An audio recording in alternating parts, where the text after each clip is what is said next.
Okay, just spent an hour. I'm going to put my welder in the inside the building there. So I spent an hour getting it on this old cart.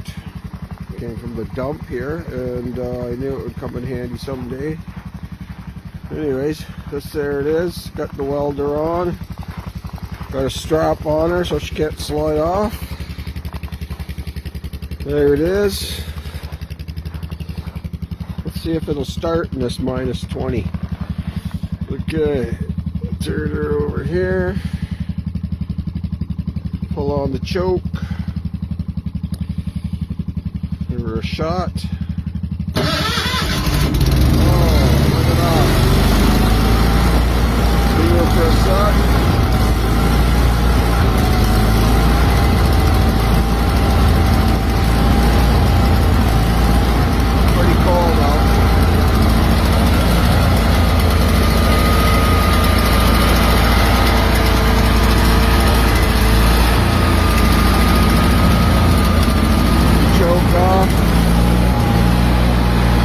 Turn the switch to Turtle Rabbit. If you're not using it, it'll idle down, save you all kinds of fuel. It's got to warm up first, and then all of a sudden you'll hear it. Once it gets warm, it'll kick down into an idle, slow idle.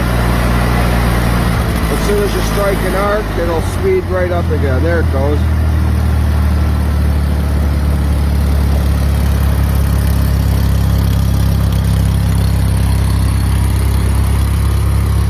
So I actually have another one over there in that plastic bin that we bought when we first bought the place, but I bought this one off of a friend the other day, so this will be a backup. If I ever can't get that one going, we're going through some blizzard or something, I can fire this one up. And it's got 240 and 4 120 volt plugs right there, so I can run a great big heater if I had to.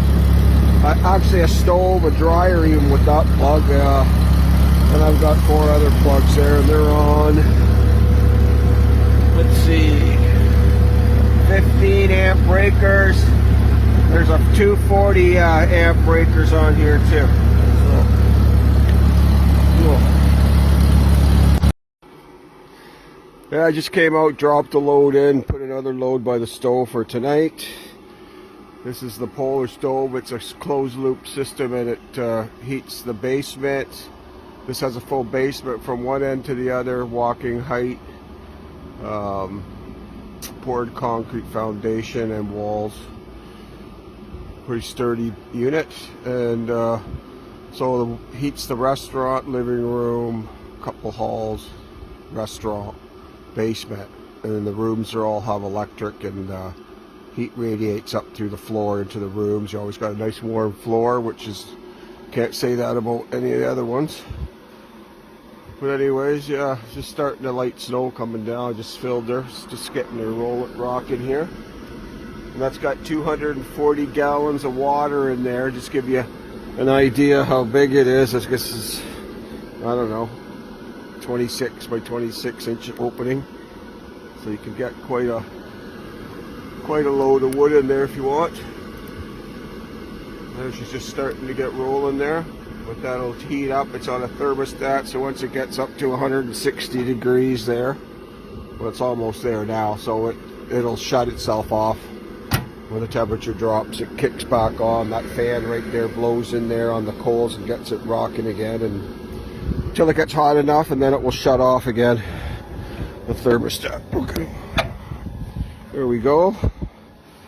And that's the next load, which I'll put in later, probably about 8 or 9 o'clock tonight, and that'll take us through till, I don't know, 8, 9, 10 in the morning before I have to put another load in. So there you go. Okay, so you can see we have some snow. We had quite a bit more, and then it rained, and now it's been snowing periodically here on and off, so we've accumulated a bit more again. I just bought this welder off Kevin Villeneuve, a guy in Timmins that I know, and dropped it on the skid here. It's a Miller Bobcat 225. I guess I'm going to learn to weld. I was going to buy a cheap one, but I had an opportunity to get this one, which cost me a little bit more, but it was a good deal, so I picked it up. So you can see it's an AC/DC, can do MIG, you can do stick, you can do TIG, you can weld aluminum, steel, well, you can do pretty much anything with it. It's a heavy duty unit. You can see it's got a built-in 8,000 watt generator. It's got a 240 plug and two 120 plugs. And that here's your, how would I explain that? To fine tune in your arc when you're doing an arc. If you need a few more amps, that's 100 amps.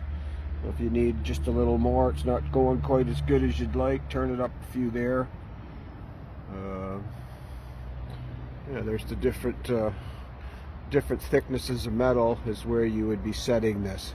So if it was thin metal, you'd be going down here. And the thicker metal, you'd turn this up to a heavier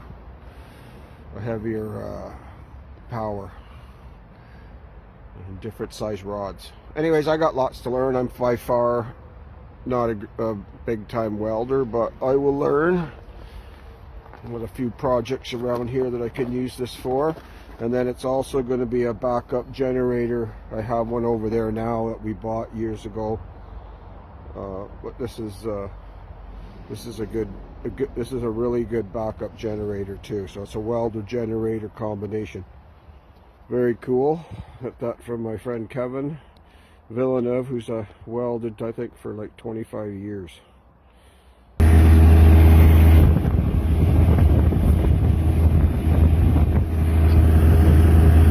Cold on the hands here. Holy earthquake.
Let it snow, let it snow, let it snow. Look at this.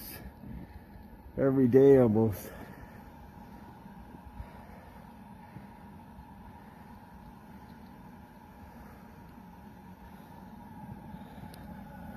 My polar bear that I have to feed. I just fed him.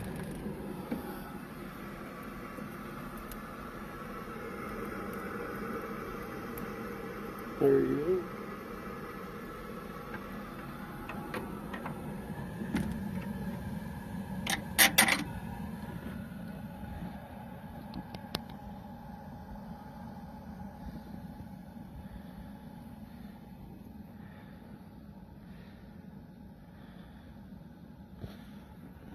Gonna get the tractor up, warm her up, and move a bunch of snow. It's a regular event. Anyways, 2 hours. Might go out fishing this afternoon. It's really nice, like 2 degrees, believe it or not. There you go.